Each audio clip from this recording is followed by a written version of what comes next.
Imagina un lugar más allá del alcance de cualquier cámara, de cualquier micrófono, un santuario de silencio y poder donde no existen los votantes, solo los invitados. Un espacio donde las palabras que se pronuncian pueden redibujar las fronteras del mundo, hundir economías o coronar a los futuros reyes de la política global. Este lugar no tiene una dirección fija, es un fantasma que se materializa una vez al año, en el hotel más lujoso y aislado que el dinero pueda comprar. En la penumbra de la historia, lejos de los ojos del público, existen foros donde el poder real se congrega. No hablan en parlamentos, ni emiten comunicados de prensa. Operan bajo un velo de secretismo tan denso que la mayoría de la gente ni siquiera sabe que existen. Hoy no hablaremos de reyes ni de presidentes electos. Hablaremos de quienes les susurran al oído. Hoy abriremos una puerta que siempre ha estado cerrada con 7 llaves. Hoy hablaremos del Club Bilderberg. Para entender su nacimiento debemos viajar en el tiempo a un mundo roto, un mundo de cenizas y paranoia.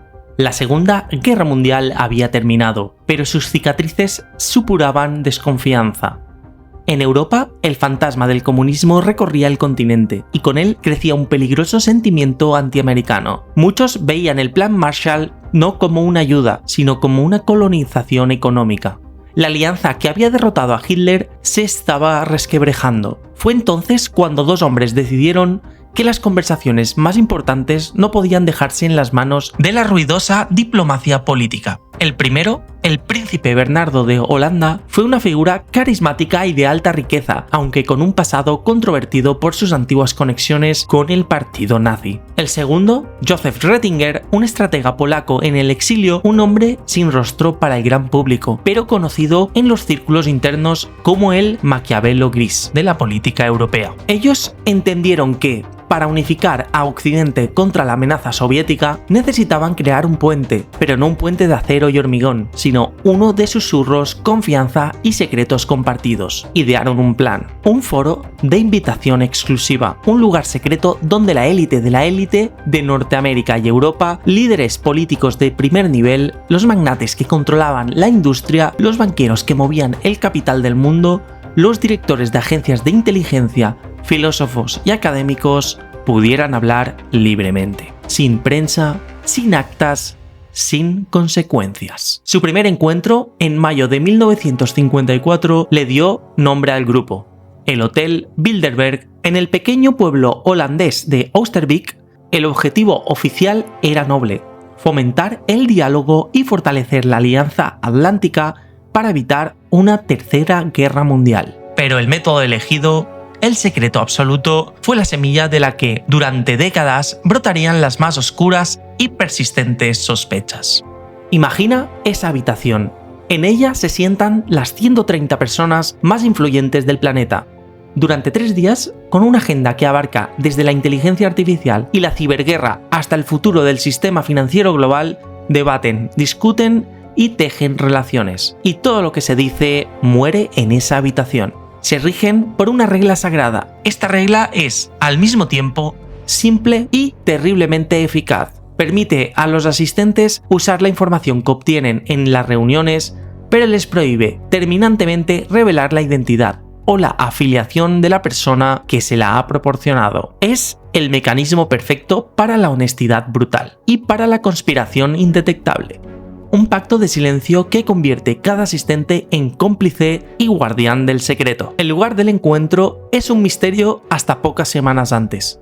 Hoteles de 5 estrellas enteros son vaciados y reservados. Se despliega un anillo de acero y silencio a su alrededor. Policías locales, agencias de inteligencia nacionales e incluso seguridad militar privada crean un perímetro inexpugnable. Los periodistas y curiosos que intentan acercarse son identificados y mantenidos a kilómetros de distancia. La privacidad aquí no es una opción, es un mandato absoluto. Y la lista de invitados es un verdadero quién es quién del poder global. Henry Kissinger ha sido un fijo durante décadas. Bill Gates, los directores generales de Google, Microsoft y Pfizer, la presidenta del Banco Central Europeo, el secretario general de la OTAN, el director de la CIA e incluso miembros de la realeza europea, como el rey Felipe VI, de España o el rey Guillermo Alejandro de los Países Bajos. Ellos no van allí a escuchar, van a hablar y el mundo, sin saberlo, escucha las consecuencias. Sus defensores afirman que es simplemente un club de debate de alto nivel, un lugar para que las mentes brillantes intercambien ideas sin la presión de la opinión pública, una especie de campamento de verano para la élite. Sus críticos, sin embargo, dibujan una imagen mucho más siniestra, una en la que Bilderberg no debate el futuro, lo decide. Lo llaman la teoría de los hacedores de reyes. Las evidencias, para muchos, son circunstanciales, pero forman un patrón profundamente inquietante. Viajemos a 1975. Una entonces poco conocida líder de la oposición británica, Margaret Thatcher, es invitada.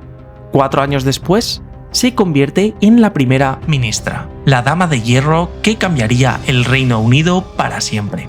Ahora, viajemos a 1991. Un gobernador casi desconocido de un pequeño estado del sur llamado Arkansas es invitado a la reunión de Bilderberg en Alemania. Su nombre era Bill Clinton. La mayoría de los europeos ni siquiera sabían pronunciar su apellido. Al año siguiente, era el hombre más poderoso del mundo. Vayamos a 1993. Un joven y ambicioso político británico, líder de la oposición, es invitado. Su nombre era Tony Blair. Poco después, se convirtió en primer ministro y gobernó durante una década, siendo un aliado clave en la política exterior estadounidense. ¿Coincidencia o casualidad? Los escépticos se hacen una pregunta lógica. ¿Son estas reuniones una simple plataforma para que futuras promesas se den a conocer ante la élite mundial? ¿O son, en realidad, una entrevista de trabajo, una audición frente a los verdaderos dueños del poder que ungen a sus futuros líderes mundiales en la más absoluta y conveniente discreción? Pero la teoría más extrema, la que roza la paranoia para algunos y la lógica pura para otros, va mucho más allá de elegir presidentes. Sostiene que el Club Bilderberg es, de facto, un gobierno mundial en la sombra, que su verdadero propósito no es el diálogo, sino la creación de un consenso. La idea es que, para implementar una política global a gran escala, ya sea económica, tecnológica o militar, primero necesitas que todos los actores clave estén de acuerdo. ¿Y qué mejor lugar para forjar ese acuerdo que en una sala privada, sin filtraciones, donde un banquero pueda hablar honestamente con un político y un gigante tecnológico pueda coordinarse con el jefe de una agencia de espionaje? Analistas como el periodista de investigación Daniel Stulin, que ha dedicado su vida a seguir al club, afirma que en sus reuniones se han decidido cosas como el precio del petróleo, la invasión de Irak o la creación del euro. Es imposible de probar.